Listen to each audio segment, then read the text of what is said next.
So, welcome back. Oh, everything's falling apart on me. And I mean everything. Number one to fall apart on the list, my motocross boots. These fuckers have fell apart on the left side. They're nicely being held on with electrical tape. I ordered a new pair there the other day. I have to go through the process of breaking them in. What a fucking ball ache that is. My feet are killing me after it. Even wearing new ones for an hour and then you have to redo all the straps. Oh, fuck's sake. Number two on the list, my motorcycle is falling apart. Literally. Went for a spin on Saturday. And I had a pillion on the back, or a pillar, or whatever you want to call people, passenger, and we were going up the road, and it felt dead.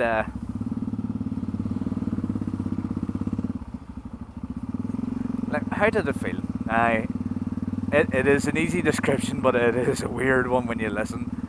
It felt as if it was all spring. That's it. As if the spring on the back was the only thing that was doing the job. Never thought anything of it. Just sort of, something must be something. I actually put it down to my tires. I've never had a pillion on with these tires on, so I automatically thought because it's a lighter case and it's a wee bit springy. So got home. It get a wee bit worse on the way home. So I'll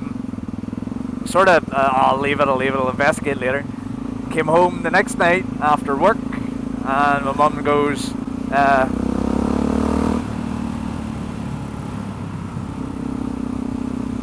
mum said to me about oil all over the garden, or yard, or whatever you want to call it. And I went, what are you on about oil? Hear me, I don't know what you're talking about. And she goes, there's oil where I park my bike is under a wee shelter, and it's all oily, it's all slippy. I thought, nothing that I know of is leaking. Like, I mean, the bike's working. You don't know these things. You know what type of oil is it? Oh, I don't know. So I went out, and it's a day like this. It's lovely and dry. It was like fucking no wind, no rain, no puddles, no wet roads, no nothing.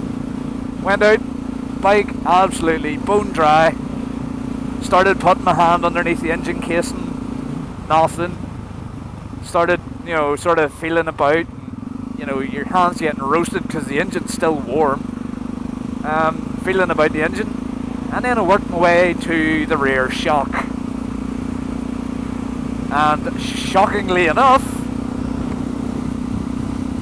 my fucking shock was leaking. Now, when I mean leaking, you know the way your forks go, it weeps, just slowly but surely weeps out oil all over a duration of time. Well, that's basically what happened. And I couldn't believe it. I really couldn't believe it. Because I thought the words expensive came to mind first of all. So you do your automatic, go onto the forums, find out what's wrong. Does this sound like what's wrong? Yes, that's what's wrong. Yeah, that's what's wrong with it.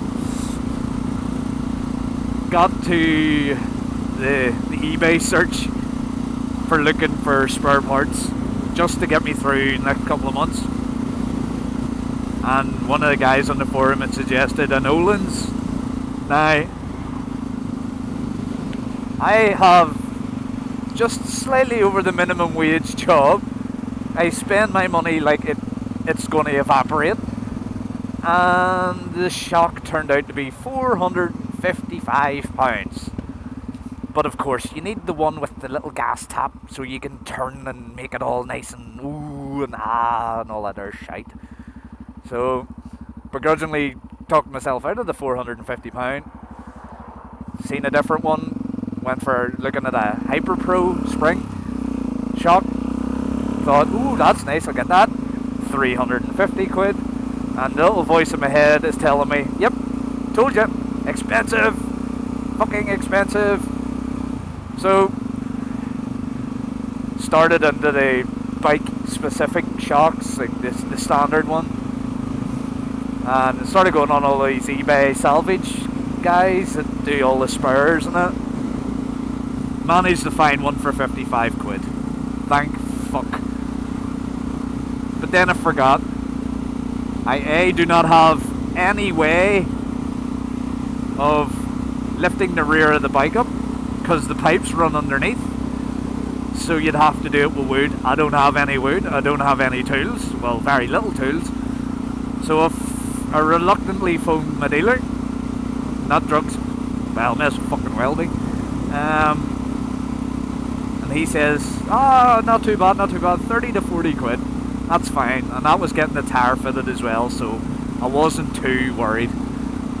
And all well and good, I thought, well, seeing him looking over the bike, I'll give it a look over again.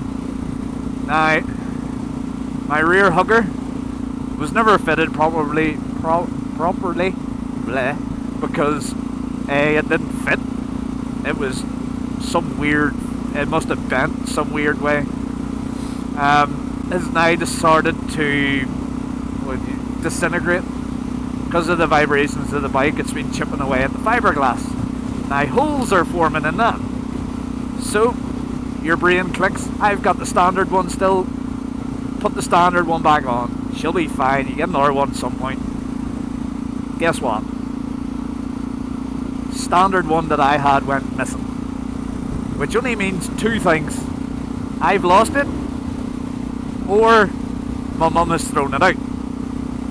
I'm going with the second one, because I'm perfect, honest. So I had to order another one of those. The only place it comes from is Greece. And it was about 12 quid on 20 quid to order it. So it's on its way. Ugh. What a week, guys. What a week. Has anybody else ever had a week like that? Because I swear I am the only one. But the bike lives on. That's the main thing. It's still going. I'm tired. Cover up the speedo. So that's been my week. Well, a couple of weeks. We'll be doing a full review on the boots soon. So please, once again, thank you for watching. Don't forget to like, comment and subscribe. And we shall see what's next episode of my life. Goodbye. This is the part to do a big wheelie, but I'm not going to do it. Because I can't.